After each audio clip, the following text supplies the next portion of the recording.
From Unity of Houston, Texas, this is the Awakened Life with Reverend Howard Caesar.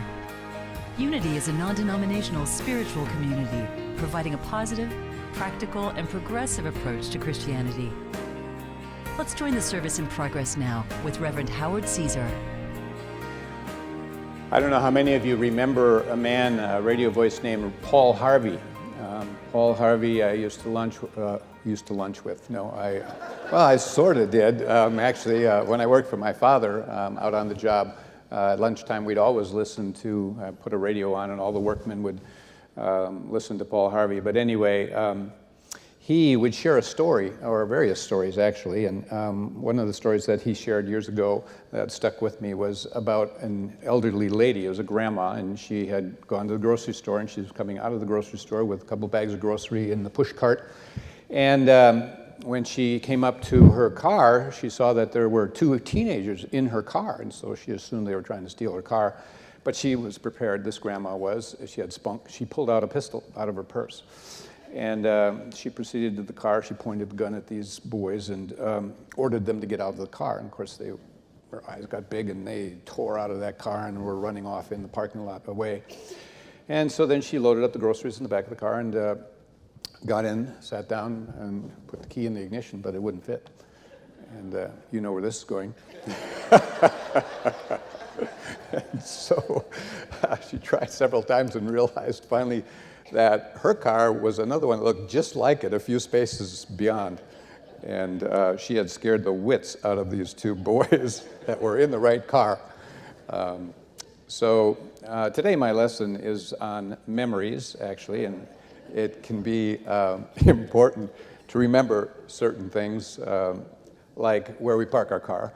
And actually from a spiritual standpoint, you know, it can be important to remember where it is best that we park our mind, where we're parking our mind, where we're parking our heart, in terms of creating and cultivating memories in this life. You know, it's important to reflect on memories, some that are that we can be grateful for, and some other memories, of course, that we're very happy and grateful for. But there's a man that I want to tell you about this morning who I knew personally, and great guy, served in World War II. He himself quit school when he was 17 years old, lied about his age so that he could enter the service, because they were only taking 18-year-olds. And so he enlisted to serve his country in the Navy, and he was assigned to a ship that was a mine sweeper. It would sweep for mines. So it was very dangerous, and he didn't die in the war. He was able to come back, but he's no longer with us, having been that era. But when he was 70 years old, the memories of that time and of that war were still with him. And so at 70 years of age, he wrote a poem, and that spoke to this time in his life. And the poem was titled, "We Were So Young." He was only 17. And my wife, Diane, has in recent months gone back to Wisconsin, where her mother is, and has helped her move from where she was living into assisted living. And so they had to do a lot of cleaning up of all the things that were in the basement and photos and what have you. And in doing so, she came across and found this poem, which they had never seen before. And so the poem was written by Diane's father when he was, from his experience, having gone off at age 17. It's a beautiful poem, and I'm going to ask Diane to come up and read it today in honor of Memorial Day. And Diane? Thank you. It is my honor to read this to you this morning. We were so young. In 1941, when us now old men were then all young, Uncle Sam announced, "There's a job to be done. I want you and you and you." Then in 1942, the Navy decided we should be minesweep sailors to help sweep all the mines in the foreign seas and to help end this war. So we all rushed down to those sign-in places. There were no smiles on those young faces. For the word war, all smiles erase.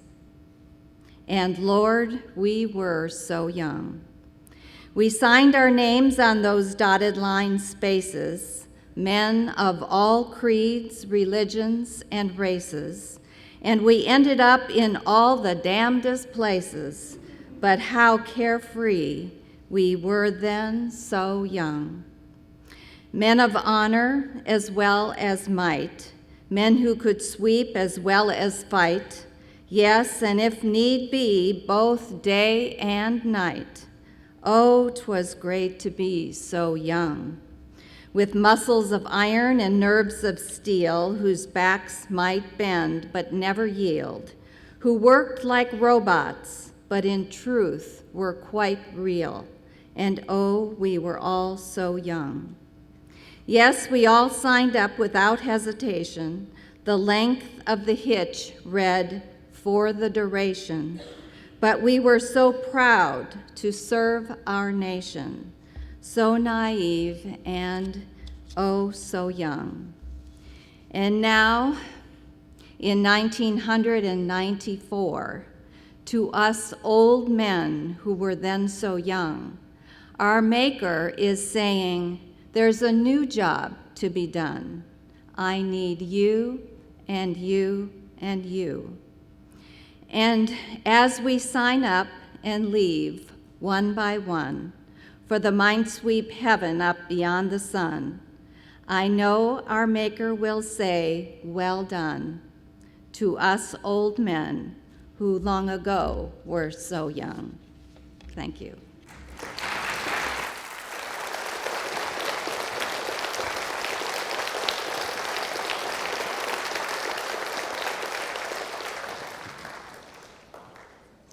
I think it's the only poem he ever wrote.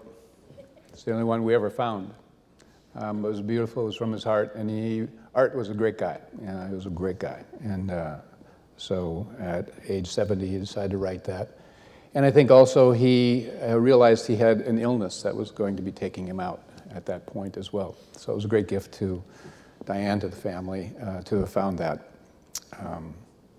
So there's a quote by a guy named Percy Shelley that says, history is a cyclic poem written by time upon the memories of man. And so that's a bit of history. History can be cyclical. It's written by time upon the memories of man or humanity. We all have memories. Memorial Day is about a country. It's about freedom of this country, remembering those who gave their lives to sacrifice in behalf of our having that freedom. That's important that we do that. And yet also in addition to that, or beyond that, I'd like to have us consider the memories that we have ourselves of our lives, that we carry in terms of our path as a soul in this life, things that have happened to us, memories, not necessarily having gone off to war, but the memories that have happened and the memories that we have offered during the course of our lives. Personal memorials, if you will, that remind us of times that of significant loving moments and joyful moments and how we got to where we are now in this life and overcomings and things that we can be grateful for. We have our memories that have brought us to this moment in time. And some of us could say, if it hadn't been for this or that, or if it hadn't been for this person or that person, or what happened here or there, I wouldn't be here today. What are those stories? What are those memories? I have some myself that I could relate if we had time. I wouldn't be here today. I wouldn't be a minister here. I wouldn't even be alive if certain things hadn't happened, this or that. There's stories, there are memories, there's things that brought me to this moment in time that we can be grateful for. I recall a story that was shared by Stuart Balcom. He wrote a book. The book was called actually Soul Moments. And he tells a story about a time when he was like 5 years old, 6 years old, and it was in the summer, and he was playing with his cousin on the farm. His father was circling in the field, Stuart's father, on the tractor. And so he was with his cousin. They were only like 5 years old, and so they went into this very tall grass that he was cutting. It was called Johnson grass, and it was taller than the kids, and they could get down in there and nobody could see you. And so they were playing hide and seek, and they went into the field, and so the father had this tractor with big steel blades that were cutting cutting the field, and it was making circle upon circle. And it just so happened that the kids were actually in the actual center of this field that he was cutting. And so he was going around and around, and it was coming to his last pass. And the kids were down so, and they heard a tractor around them, but they didn't know what was happening. They never popped their head up. They were playing hide and seek. And so at that moment, as he was about to make the final pass, for some reason he stopped the tractor. He turned the engine off, and he looked around, and all of a sudden he heard some children giggle. And for them, the game was over. They'd been found out. It was a game. But in that moment, he said his father probably died 1,000 deaths, realizing what could have happened.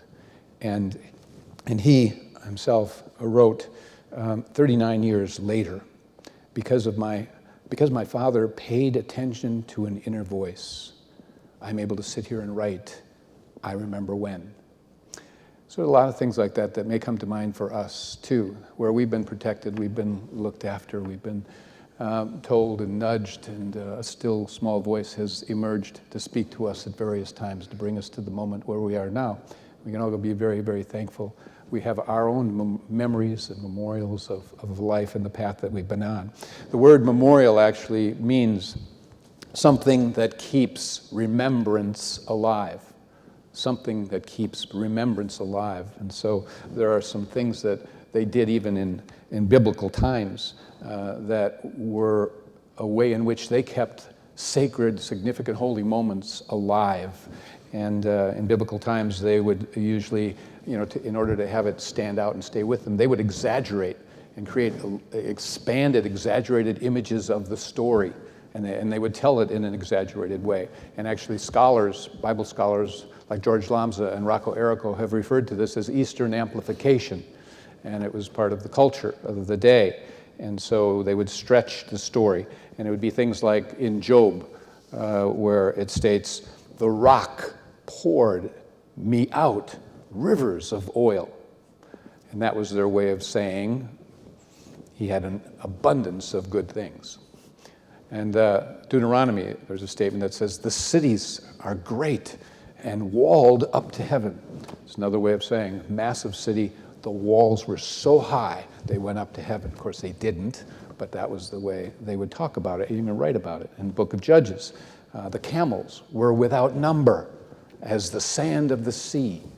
Well, just meant there were a lot of camels there that day. And even in Daniel, there's a reference to a tree and how big it was and how fast it grew or whatever. Anyway, it's quoted to say, the tree grew and the height thereof reached unto heaven. So again, these expansive, big images in terms of telling a story of an event that took place that they wanted to keep and hang on to. And we do a little of that. Don't we say it rains cats and dogs? It does not rain cats and dogs, people. I'm sorry. Also in the Bible, if your eye offend thee, pluck it out. If your hand offend thee, cut it off. Those are, again, not to be taken literally. So you have those kinds of things throughout the Bible as a way of remembering the teaching, the idea. Another thing that they did when they had a holy sacred moment where God maybe spoke to them is they would build an altar right there at that place. And so you have read about Jacob where he set up a pillar of stones in a place where God had communicated to him. And he felt a really holy shift take place in his life. So he would build right there, gather stones and build like a little altar. And so it would remain. They would rename a place when something happened. Like again, Jacob, he changed the name of a place where he had a spiritual experience, an awakening kind of thing. He changed it from what was called Luz, L-U-Z. It was known as that, which in Hebrew means departing, turning away, separation. He changed the name of that place to Bethel, which means in Hebrew, house of God. So instead of about being separation and feeling separate, he changed it to the presence of God, the very house of God he felt in that place. They would often change their name. Of course, Abram became Abraham with the breath sound, and Jacob became Israel, and Israel meaning striving for God. dominion with God. So these are different ways in which they sought to establish in those days remembrance, to keep remembrances alive. And so we know that it's significant, it's important that there be certain things that you and I in our soul's journey, in our path, that we keep certain things alive in remembrance of where God has been there, God has shown up, God has turned us, guided us, helped us, protected us, moments that were significant like that. The word remember and remembrance is plentiful in the Bible, and you can go to a concordance and see lots of references to these. And so just a few of them would be like, remember the Sabbath day to keep it holy. Remember. You shall remember, this is in Deuteronomy, you shall remember all the ways which the Lord your God led you these 40 years in the wilderness. All the things and the stories of 40 years in the wilderness of where God was with them, leading, guiding. So again, we've had our own 40 years or our own moments in the wilderness that have led us beyond. And it's important to remember the ways in which God showed up and helped see us through certain situations. And in the Psalms, one reference is, all the ends of the world shall remember and turn unto the Lord. And in 1 Chronicles, see the Lord in his strength. Seek his presence continually. Remember the wonderful works he has done. And then lastly in Psalms, the righteous shall be in everlasting remembrance. Those who are righteous never forget. They never forget those moments in time where God has been there, assisting, helping, empowering them forward. So we have our memorial days. Our spiritual memorial days. Jesus at one time would say periodically, verily, verily, I say unto you. And for me, that was like, listen up, before he would tell you whatever he was going to say. At the Last Supper, we all know that the feast of the Passover, Jesus took bread and gave thanks, broke it, and extended it to them, saying, this is my body, which is given for you. Do this in remembrance of me. Now, when he refers to body, metaphysically, that passage and other passages lend themselves toward metaphysically referring to the body, was a reference metaphysically to the body of teachings. Do this in remembrance of me, this body of teachings. Because in Acts, even we have Paul saying, remember the words of Lord Jesus. Remember those words. And so even in the Gospel of John, in chapter 14, you can read through it, and when Jesus was leaving and about to depart physically from his ministry on earth, he said, I'm leaving, but the Father will give you another comforter, a counselor, the Spirit of truth, and that will dwell with you and be in you, and he shall teach you, he said, all things, and bring all things to your remembrance, whatsoever I have said unto you. So again, there's a lot about remembering, and so I guess we would say, we need to ask ourselves, is there a memory that lives in you? We all have two voices, I think, going on. It's the voice of the Holy Spirit, that is always guiding us. It's the Spirit of truth that Jesus referred to, that when he was gone, the Spirit of truth would be with you and help remind you of who you really are and what is the truth. And then there's also what we refer to as the ego, that voice that argues for separation, that part of our mind that some refer to, as the devil. There's no real devil. There's just separation. Darkness is the absence of light. Separation is the absence of standing in your oneness. And so we can't, in our minds, give so much power to something other than simply our mind being given the freedom to go separate and apart. And so anyway, it is the ego mind, which ego edges God out and distorts things. And it distorts many times even our memories of things. I remember a story that Reverend Patricia Bass gave here. I think it was here that I heard you give it. And it was an interesting story about a time when she was a child. And Patricia Bass was served, about 9 years here in our ministry. She was a senior associate, wonderful. She served with me when we were building this building, a real asset to this ministry, a beautiful soul. And anyway, she said when she was a child, her family were on vacation, and she was, 4 or 5, and they were at a lake called Hickory Lake in Tennessee. And they would go boating and water skiing and swimming and all of that, and there were the families coming together. And one day they had gotten back from a boat ride, and there were 2 boats full of people that had been on the boat ride, and they came back to the dock, and of course she couldn't ski, she was too young, so she asked if she could jump in the water and swim there off the dock. And she already had her orange preserver on, and so they said yes, and so she jumped in, and she was there, and when she was swimming and paddling a little bit, all of a sudden something brushed up against her, and they saw her get a little startled, and so her father yelled, "Patty, it's an alligator, it's an alligator." And so you understand there are no alligators in Tennessee, but she didn't know that, and she panicked, and she started screaming, just screaming. And meanwhile, everyone, as she recalls it, is laughing at her. And I eventually realized it was kind of a joke, and that it actually had been a little log that had floated that she didn't see and brushed up against her. And her remembrance of that time and that happening was about everyone laughing at her, and she being scared out of her mind, and that she was somewhat of a victim of her dad's sadistic teasing or sense of humor. So later, she's an adult, and now she is off visiting her brother and sister, and they're in Kentucky this time, and they're at a lake in Kentucky. And they were in a boat, and they stopped out in the middle of the lake, and they all jumped in and were swimming. So now they're all adults. And her brother, Lee, who is 6 years older than her, remembered and brought up that story from his memory and told the story. And he said, "I had never heard anyone scream as loud as you did that day. You were hysterical." And then he said, "And I have never seen Dad move so fast as he did that day. In an instant, he dove into that water and had you in his arms." And in that instant, in her mind, that whole story reshuffled. She had been so traumatized that she believed that, believing she was going to be eaten by an alligator that wasn't there, but she never remembered her dad coming to her aid. And so suddenly that story had heart in it, and had love in it, and had a fondness, a response by her father that she and a part of her mind had blocked out.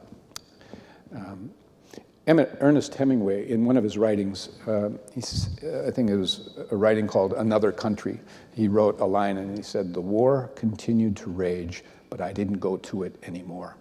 And sometimes we have conflicts that we've carried or memories we've carried a long time in our mind, and it's created a war or an ongoing conflict of the way that we have remembered it, and it may not be accurate. And so there's that war that has continued on in us. And yet, as Hemingway says, the war may continue to rage, but I'm not going to go there anymore. I'm going to think of it differently. And so that's be transformed by the renewing of your mind. So, Mash, my goodness, I'm going on and on. I'm sorry. It's a little long today, looking at my time. No one looked at their watch yet. Thank you. But I did. There are just our memories. And my wife, Diane, and this past Mother's Day, as a surprise, flew to surprise her mother on Mother's Day. She didn't know she was coming. And so Sunday, she surprised her mom. And her mother is 88. Well, I also learned while I was in Brazil that my daughter, my oldest daughter, who was in the state of Washington, then took her 5-year-old daughter, our grandchild, Dylan, and my daughter and grandchild flew to Wisconsin to surprise Diane and Grandma. And so together they had a memory, 4 generations, all in a surprise, coming together. Those are the memories that life are to be made of. And so I've had a lot of memories here in this church that I will take with me and I will miss, but they will stay with me. They can't be spent, they can't be lost, they live on. And there will be more memories made here. You're very, very blessed to have as my successor, Michael got. He is talented, he is skilled, he has heart, he has passion to serve. He's wonderful, and he will take this ministry forward, and you'll have many, many more memories to share together in going forward. But powerful memories are not something that you sit back and wait to have happen. You are in this life to cultivate and create memories, to engage in them, to create them. They emerge from deciding to be connected, to be loving, to be generous, to be caring, to be compassionate. When I've done memorial services, some have been so powerful, and I've been moved so incredibly by the memories that people have shared about individuals that have now passed on, but have left a trail, a legacy of memories. And so I leave with you today the fact that you will be leaving memories in this life with people that have surrounded you and have been a part of you. Memories that have impacted you, that others have given wonderful things to you or been a part of your life. And don't forget the opportunity that you can leave a legacy of memories as well. So go be a powerful memory maker. God bless you.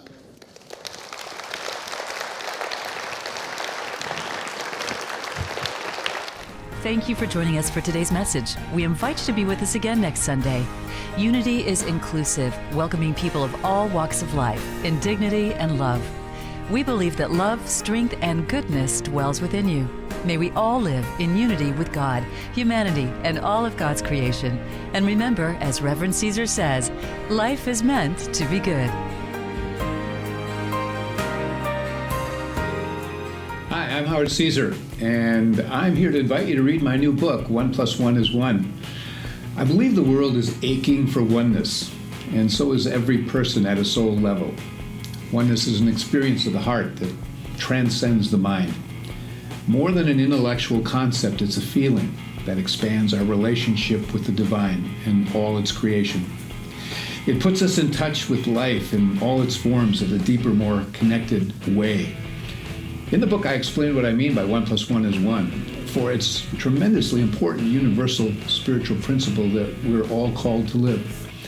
My intention with this book is to remind and inspire you, the reader, to realize that the soul's deepest longing is oneness, and that through its pages, to awaken, restore, and deepen your sense of oneness with the all that is. I hope you're led to pick up a copy and benefit from its contents. When you visit Unity of Houston, you'll find a spiritual community, a church where you can connect and learn and grow with a progressive approach to Christianity. At Unity, we welcome you no matter what your beliefs. You'll find a teaching, loving, inspiring experience as we help each other be all we're created to be. Check us out. We'd love to have you. Find us online at unityhouston.org, and remember, life is meant to be good.